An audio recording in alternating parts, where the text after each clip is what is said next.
Ìbárẹ̀ ní aláṣọ. Agogo ń dún kàngókàngó. Ìyá ìlú ń wí tirẹ̀ ó rọ̀ sọ̀mù. Ìbárẹ̀ ní ọlọ́sùn. Àti wá ọdẹ́lé ilé eré ló ti wá òkókó èèyàn ló ti mọ̀. Ìbárẹ̀ ní ọlọ́sùn. Ọlọ́run ló yàn ọ́ kí ṣe mímọ̀ rẹ nìkan. Kò ní ń wọ́, a kì í ń kú. Iṣu kì í wọ̀ bẹ. Ìbárẹ̀ ní ọlọ́sùn. Kò ó sórí ire. Wá dàgbà wá dògbó wa tún lálàáfíà.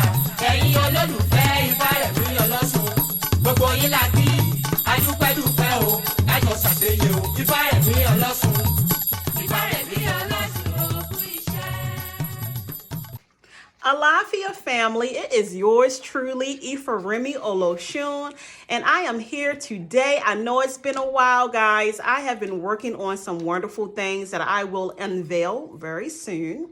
But today, just getting right on back into it, I will be debunking some common misinformation, misunderstandings, and myths about Ifa and the Orisha and Yoruba traditional African spirituality. So let's just get right on into it. Number one, finding your destined Orisha or your main Orisha. So let's just talk about some ways that people try to determine their destined Orisha that is in fact not right. So you cannot determine your destined Orisha through tarot card readings. You cannot use a different system that is not from Yoruba land to find out something that comes out of Yoruba land. You can only determine your destined Orisha through consultation or through Ifa initiation. And that is consultation with a reputable, knowledgeable Iyanifa or Babalawu. So again, you can only determine your destined Orisha through Ifa initiation or through Ifa consultation, also called Idafa. Another thing is sometimes people will have dreams and visions about a particular Orisha, and they will say, this is my Orisha, I know it. This Orisha has been coming to me. I'm just so drawn to white. I'm just going to use Obatala. Say Obatala. I'm just so drawn to white. I see white all the time. I've been wearing white all my life. I love the color white. Everything about Obatala, it just feels so right to me. And so when I tell people, and I actually do the divination, in which I do offer that service for anyone who is interested to knowing how to determine your destiny, to having your destiny Orisha determined the right way, I do offer that service. But some people will say, I am just drawn to white. I love white. Obatala is my Orisha. I know it. I got it. This is it. So after I do the divination, I consult Ifa to determine the person's destined Orisha. It may come back as, let's just say, Shango. And sometimes people are really disappointed and even upset with me. They'll say, you don't know. You don't know what you are talking about. I know my Orisha. It is Obatala. I have been wearing white all my life. I know what it is. You don't know. And so just so you are not disappointed, I just had to do my Nigerian accent. Just so you are not disappointed, let's not assume. Let's not go into the wishful thinking. Don't think just because that Orisha is coming to you in your dreams and your visions, you like a color. Don't assume that that's your destined Orisha.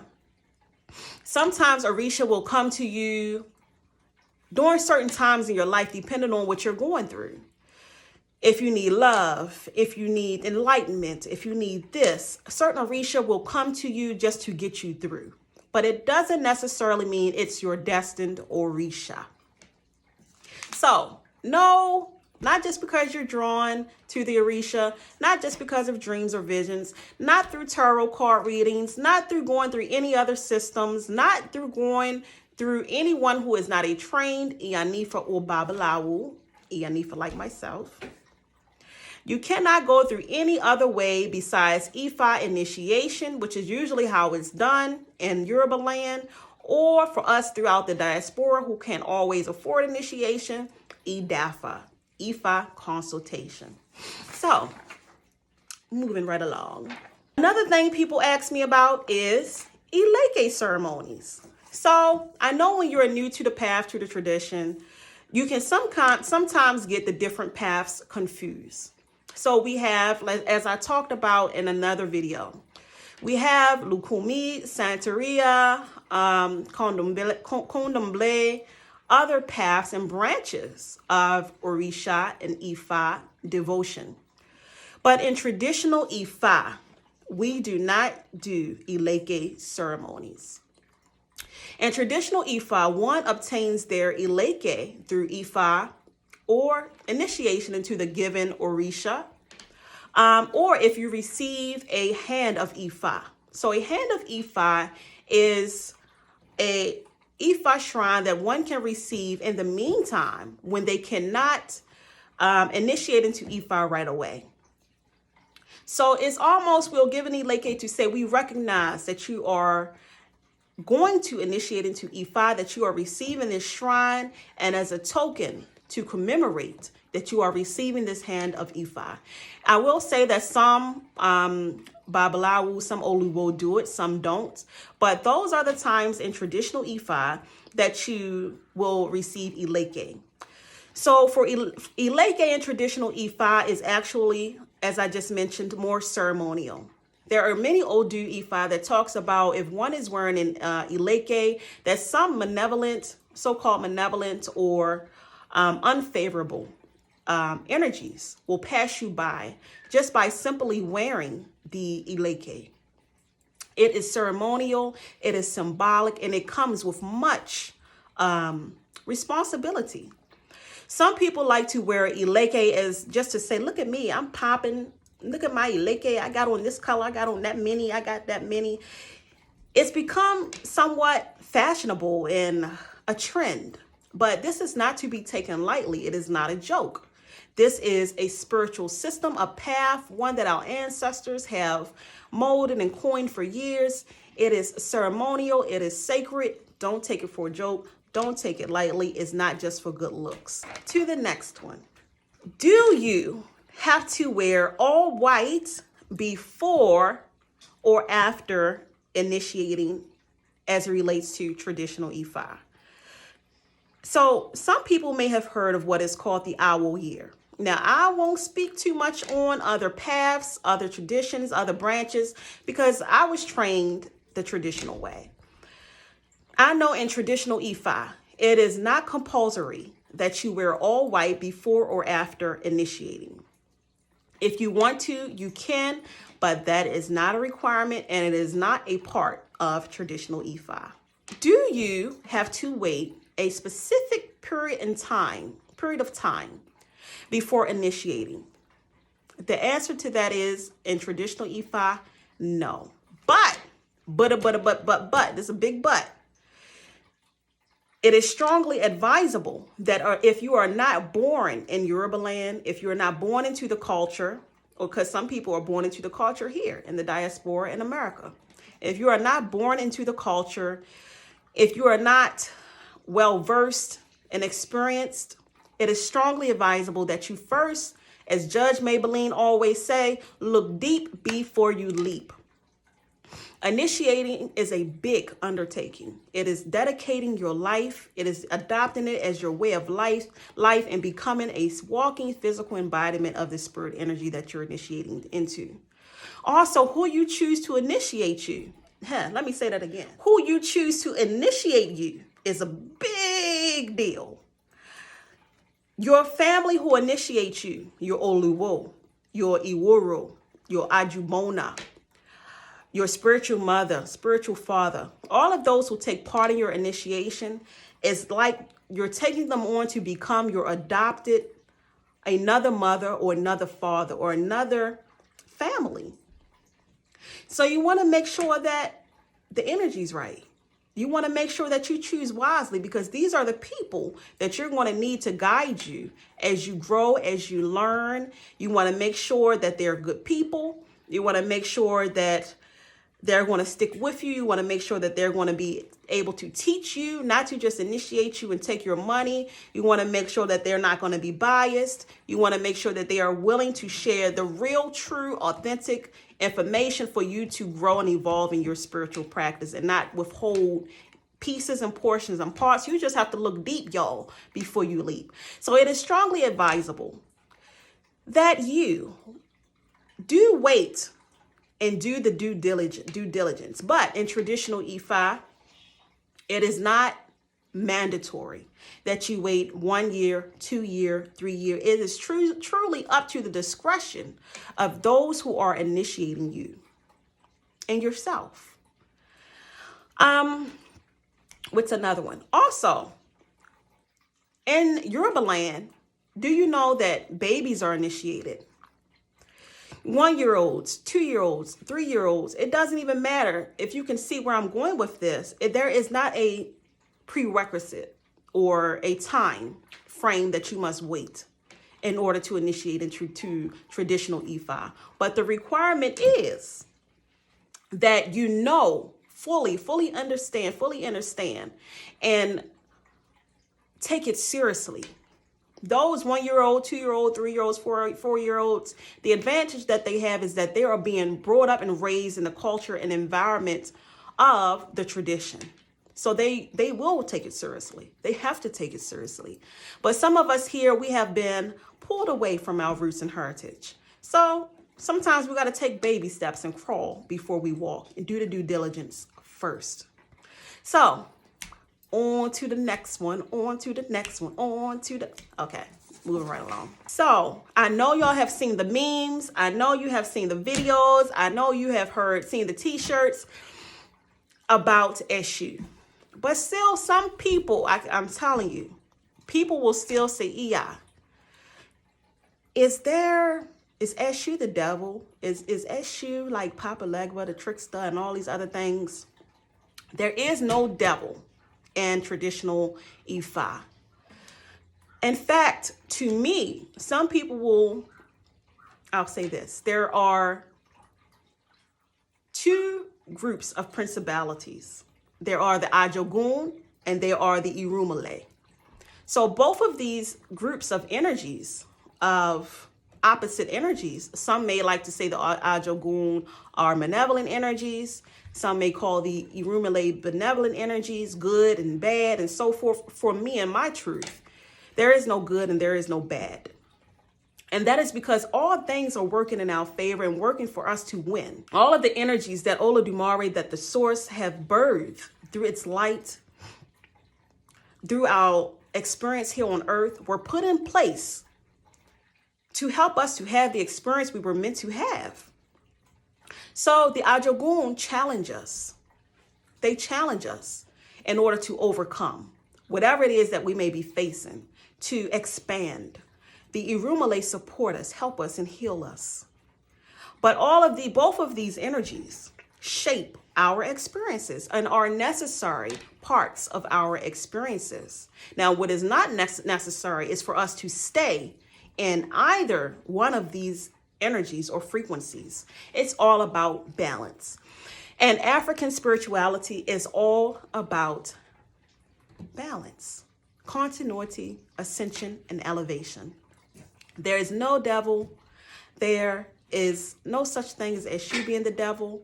And I strongly advise that even if you're a newcomer, try not to correlate African spiritual systems to the characters in the Bible or Christianity or to any other familiar religions, because it can confuse you. Moving right along. This is a big one, y'all.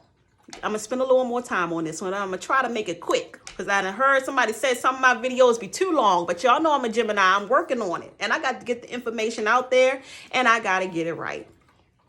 Let's talk about my sweet mother, Oriyeye Oshun, Oladekoju, Oshun Ewuji.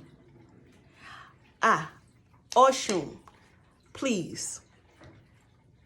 Just because you are homosexual, if one says or feels that you are promiscuous, if one feels that a woman is a prostitute, if one feels, or man, that one is over-sexualized, it does not mean that Oshun is the spirit energy that Oshun is your main Orisha. It does not mean that Oshun is the spirit energy that you walk with. Okay? Let me be clear. I love all people. I have guided spiritually homosexuals. It doesn't matter what you do in your bedroom. It's none of my business. People are people. Human beings are human beings. And it's not my job to judge. It's not my job to say who can do what, how, what not. I don't do that. I know my job and my purpose and what I'm called here to do. My job is to assist people on their path of ascension and share my experience and my knowledge. And so that is why it actually bothers me when I see some people tell me or hear people tell me that they have been reduced and put into a box because of their sexual preference, that they have just been assigned to an Orisha based on their sexual preference. That's not right. I strongly urge you, if anyone tells you because you're homosexual, because you are perceived to be very sexual in nature, that you are Oshun, please, no. Do the due diligence. Once again, I say, find out your real Orisha, your destined Orisha. Oshun is great, magnificent, wonderful, but so are all of the Orisha are necessary. All of the Orisha are special, great, and wonderful. I have several Orishas that I am birthed through. So don't allow anyone to put you in a box solely because of your sexuality. Now, that's one thing that I want to touch on. Also, I'm finding that some people come to African spiritual systems because they feel like they have been thrown out, ostracized, talked about, and condemned in other religions. So they come to African spirituality as just to say, let me just go here. There's nowhere else for me to go. As a consolation prize. No. There is something out there for everyone. You want to be called to this path because your heart, your soul, your spirit, your ancestors, your Ori, everything about you is saying this is the path for me. Not because you feel like you don't fit in somewhere else. Because it won't work for you. It won't help you to ascend and to rise. And that is the goal. As I say always, rise into your power. So you don't want to just come to African spirituality because you have been ostracized somewhere else. It's not going to work for you. And no matter what you are, who you are, what your preference is, the goal is for all of my people to get in alignment with whatever path works best for you to fulfill your purpose on this earth and to be the divine that you are, to walk into the divinity that you are meant and born to walk into. So let's get that out of the way. The other big piece as it relates to Oshun is not none of those things. We're talking about spirit energy here, y'all. Let's not humanize the Orisha too much. We use terms that we can relate to. Her, she, my mother, and all of those things. But remember, these are divine, primordial spirit energies that manifest in human form, that manifest into matter. But at the end of the day, they are divine, primordial spirit energies. So let's not reduce Oshun to humanistic behaviors. That's not even true.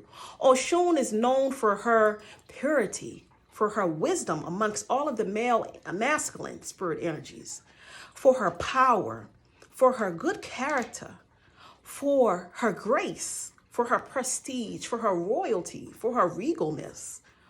Oshun is only associated with sexuality because she is the spirit energy that facilitates procreation, that enables procreation. And you know, when we procreate, we're loving on one another. But that does not mean that Oshun has anything to do with those who cannot control their hormones. Oshun has nothing to do with those who are reckless or engaging in any destructive behavior. Oshun has nothing to do with what one chooses to do in the bedroom, with what sex and what sex. Oshun is pure, unadulterated spirit energy of love, of continuity, of sweetness, of life, of harmony, of peace, of balance, of creativity. But it does not mean, again, that Oshun is any of the other things that they try to associate with her. So let's stop it, y'all, with the over sexualization. With, if you're a prostitute, put it like this: y'all gonna have to stop assigning all the loose ones to Oshun, because it's not right. It's not right. It is insulting. It is demeaning. It is disrespectful. It is not true. Moving right on along. Some people confuse Ifa with being an Orisha. So Ifa is not an Orisha. Ifa is a system of knowledge. Orunmila is the voice of Ifa. Orunmila is the spirit energy that connects to our higher selves, that speaks the knowledge of Ifa, that conveys the messages of Ifa through our consciousness. So Orunmila is the voice of Ifa. Ifa is a system of knowledge. So I get a lot of people asking me about that. They're a little confused. You know, Ifa is an Orisha. Orunmila is the Orisha. What is happening here? Orunmila is the voice that conveys the messages, the Odu, the sacred text of Ifa. Okay, even I had to look a little further into that when I first got into the path. But that's what that is. Last but not least is altar versus shrines. So sometimes I'll work with people and I'll ask them some questions and I'll say, okay, what you need to get started is a shrine so that you can get in the habit of uplifting this part of you, this aspect of you, this spirit energy that is you, this Orisha. And they'll say, well, I already have a shrine. And again, don't feel bad if you don't have the knowledge, if you're confused about some things. We all are on the journey of learning. Learning is never ending. There's things I'm still learning. But what I do know, I don't have any problem with sharing to a willing ear.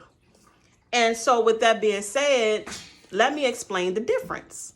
A shrine is something that has been consecrated through invocation, through Ejebale blood offerings, through incantations with, it is composed of certain implements and tools and things that have been deemed to embody the spirit energy of that given Orisha.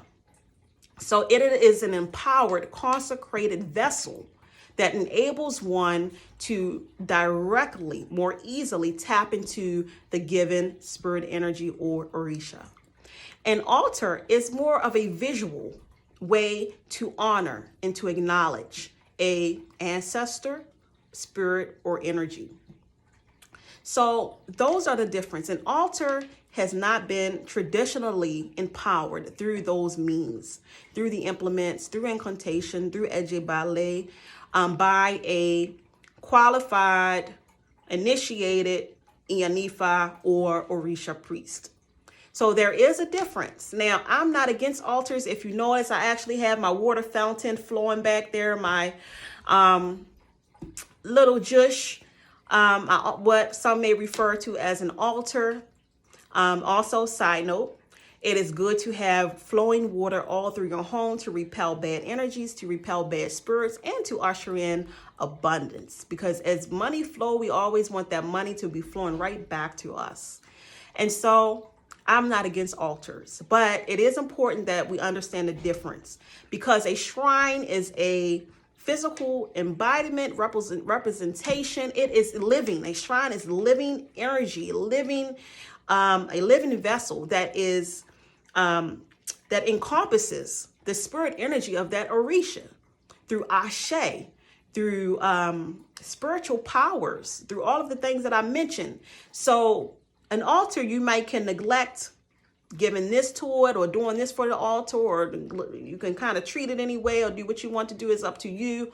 But a shrine is a physical embodiment, representation, vessel that holds living energy, the energy of that given Orisha. So there are responsibilities that come with accepting the responsibility of having a shrine. So those are some important differences to note.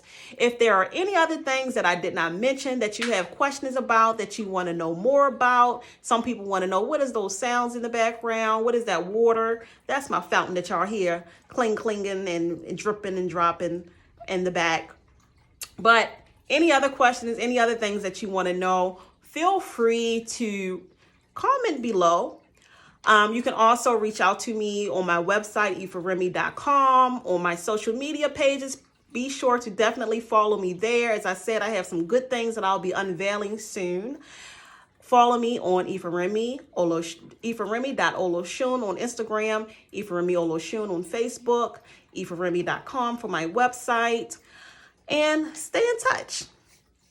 And as always, if this information resonated with you in any type of way, like, share, subscribe, keep the information, keep the love, keep the knowledge flowing so that we can all I'm not going to say it yet. I got to lead up to it. Y'all know I'm dramatic. So that we can all be in our center, balance B, balance B, balance B, and we can rise into our power.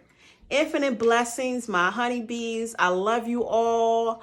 Until next time, kisses. Odabo.